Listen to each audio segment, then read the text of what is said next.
Hello and welcome to 3D modeling video number 70. In this video, I'll teach you how you can create a tiling texture.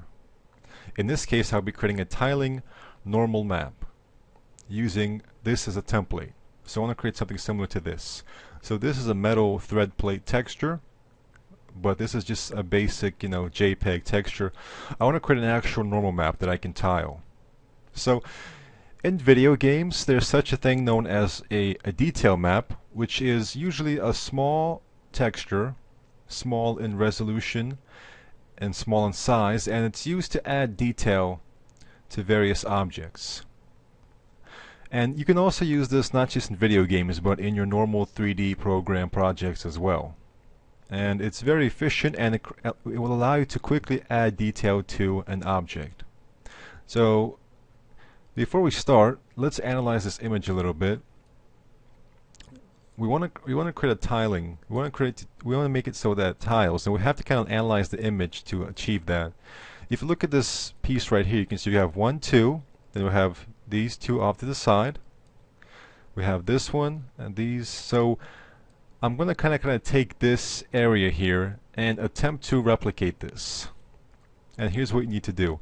First of all, under your snaps toggle, go ahead and right click on that and change it to grid points. Now go ahead into your geometry and plane. Press S to activate your snaps toggle. And here's what you want to do. You want to go ahead and start right here. So here's the middle. We've got two blocks around here. And this can be anything. So right now the grid spacing is 10 centimeters. So basically, every 10 centimeters we have a line, and we have a grid point. So 10, 20, 30, 40. You can change it so it's any number you want. So the actual number doesn't matter. This is just a unit.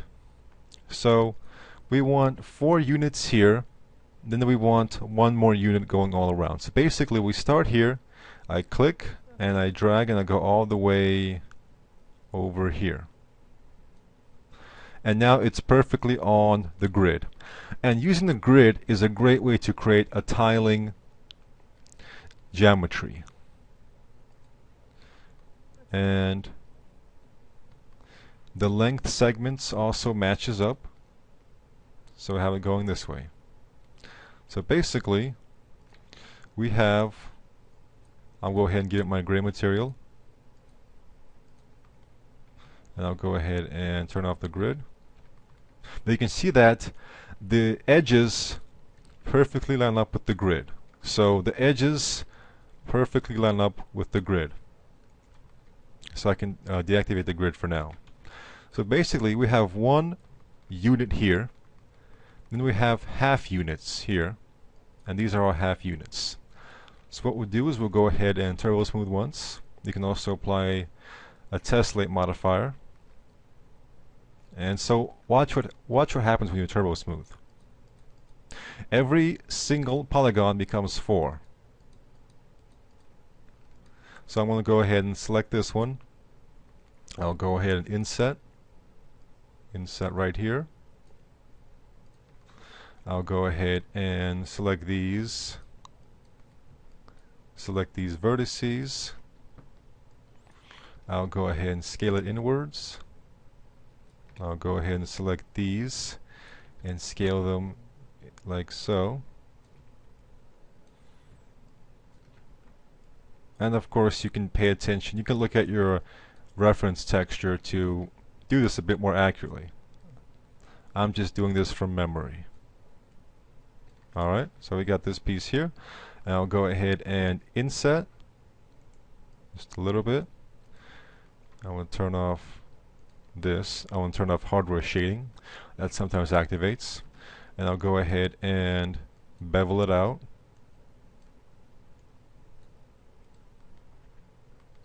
Insert another loop through here.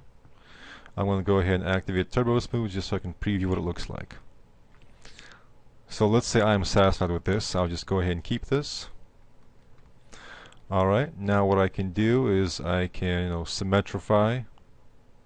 So applying symmetry. And what I can do now is I'll go ahead and delete this here.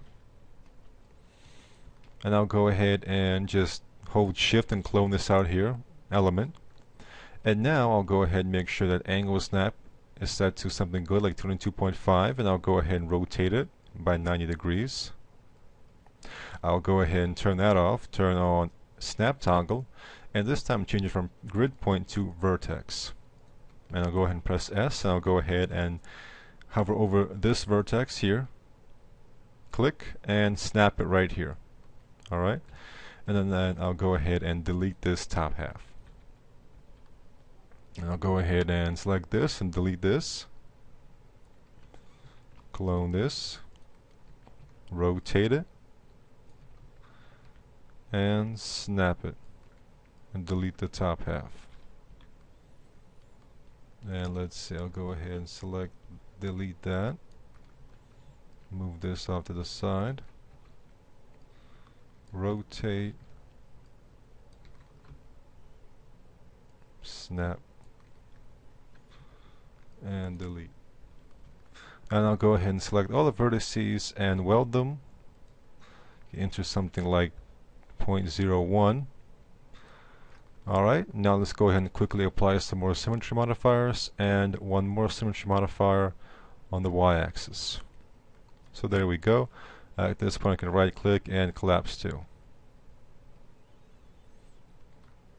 Alright, and one more thing I want to do. So we're getting close to being finished now. We have, right now we actually have a piece of tiling geometry. And we can tile this. And in fact I recommend you to tile this so that we get a better result. But first I'll show you this. So this is our high polygon mesh. I can just go ahead and call it, high poly. Alright, now let's go ahead and create our low poly mesh. So to do that, I'll just go ahead and right click and clone as a copy and just call this low poly. And then what I'll do is I'll go ahead and select these four corners, or I can just select just these two. Control I, delete, bridge, remove, symmetrify. Alright, here is our low poly. And go ahead, unwrap UVW, edit, select the single face and Z, and quick planar map. And here is our simple one polygon UVW map. Collapse to editable poly. Alright.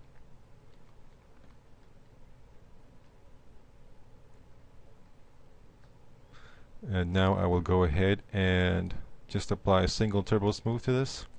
I'll go ahead and apply to the low poly projection. Pick the low high poly. Go into your front viewport, for example. You can use another one, and go into the cage. Control A, and just move the cage up a little bit so that it covers the high polygon geometry. Right here is fine.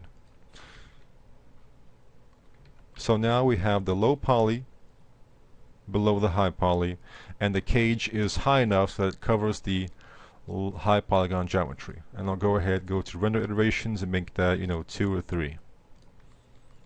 Now let's go ahead and get ready to bake. You can press 0 to go into your render to texture dialog box. Projection mapping enabled. Go to options, make sure you have a global super sampler enabled. Enable global super sampler and choose from one of these. I use Hammersley quality 1. Scroll down, add normals map, set your resolution. I'll just use a low resolution of 512 by 512. You can even go even lower. Video games usually use a very low resolution like 128 or 256. So let's go ahead and use 256. Click on these three dots to specify the folder. I already know where it's going to be, so I'll just go ahead and leave this, and the name will automatically be the name of your low polygon mesh followed by normals map. So now let's go ahead and bake it out. Let's click on render. Here it is rendering. And this, once again, this is not the final product. This is just like a quick standard render just to show you this progress. Alright, I'm going to go ahead and clone this off to the side. I don't need projection anymore. If I want to keep working on the projection on the rendering to texture, I can go ahead and use the original. This one I can just go ahead and right click and collapse to and X this out. So now we can go ahead and apply our normal map and actually see what kind of results we got. So I'll go ahead and here's a new material. I'll go ahead under bump, click on normal bump, under normal, click on bitmap, and now I'm going to go ahead and navigate to where I have it saved. And now just go ahead and double click here, and here it is. Apply it right here, show standard map in viewport, and here we are. Here is the normal map that we just rendered using this. And I will cover what all these options here are in a future video. For now, just know that you can tile your texture right here using this tiling area. By default it's 1 1. Let's try 5 5. And now we actually have, as you can see, it tiles pretty nicely. However, if you zoom in very closely, you can see there is a slight problem. You see this effect happening here? See how there's a break in the smoothness? There shouldn't be a break, because if we look here in the middle, there's no break here in the smoothness. You can see it's smooth. However, the break is happening because of this.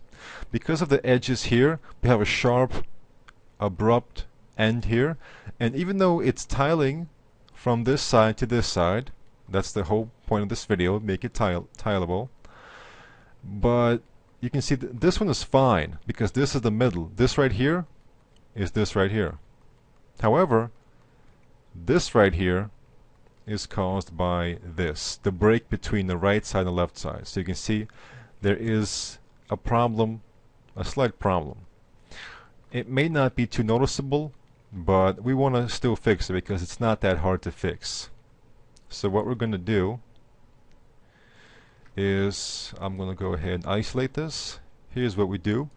We simply need to duplicate this around here. So I'll go ahead and make sure vertex is enabled, press S, and now I'm going to go ahead and go from here, make sure that your blue little plus here appears, and I'll go ahead and hold shift and clone around here, and let's see, and around here, and just keep doing that until we get it all around. And using the grid is using grid and using the vertex snap is a great way to make sure that all this works. And as you can see, it's just as simple as snapping Legos together. And this is also a video on how you can create tileable geometry as well. If you want it to be geometry, not just a normal map, this is also showing you how to do that. And sometimes the snap takes a little bit of getting used to, because sometimes when you select this object, you might actually end up selecting this one, like that, for example. But it does work. You just need to be a little bit careful with it.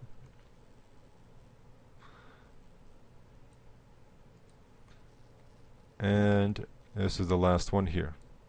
Alright, so now we've got 9 pieces of tileable geometry. So now I'll just go ahead and attach them all together. And of course, make sure that you weld them together, because if you don't weld, here's what's happening. You can actually see a preview of what's happening with the normal map right here. This is what's happening. So to fix that, we'll just go ahead and select all the vertices and weld. And now you actually get a nice smooth result.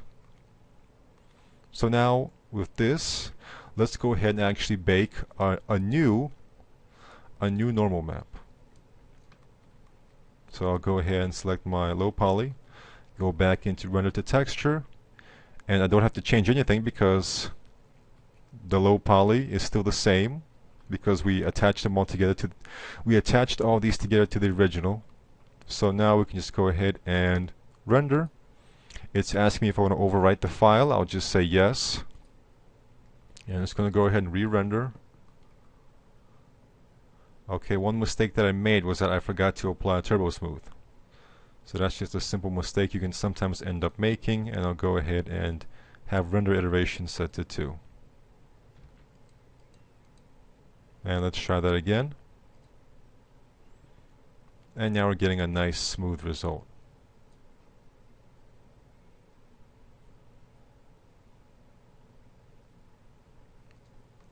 Alright, and let's check out what we have happening here. And as you can see, 3ds Max has updated the texture, and now we no longer have that problem happening. Now we've got a nice tiling texture, normal map set up and ready to go. And you can go ahead and start using this in your game engine as a detail map. Now if you would like to actually match the reference and have it be rotated, that's a simple thing to do. Under normal bump and in your bitmap, under the angle part here, go under W and change it to 45. And now we have a normal map, a tiling normal map that matches our reference. Of course, we can, create our high poly to match the sharpness here. I wasn't too concerned about that, but you can actually, make it match this sharpness. And now you have a great idea. You have a great method of doing that. So I can go ahead and, under diffuse color, I can select just a random metal texture. Here's a collection of some of the metal textures I have. Got quite a lot. And you can just select any random metal texture, like say this one. And so for the diffuse slot, we just have this metal texture. It's a single polygon. And under bump, we have our tiling normal map. So I'm just going to go ahead and preview it real quick. I will go ahead and create a Omni light. Just position it right here. I'm going to create one Omni light that's slightly yellow. And now create another Omni light on the opposite side that is slightly blue, just to give a nice contrast. And I'll go ahead and render it out.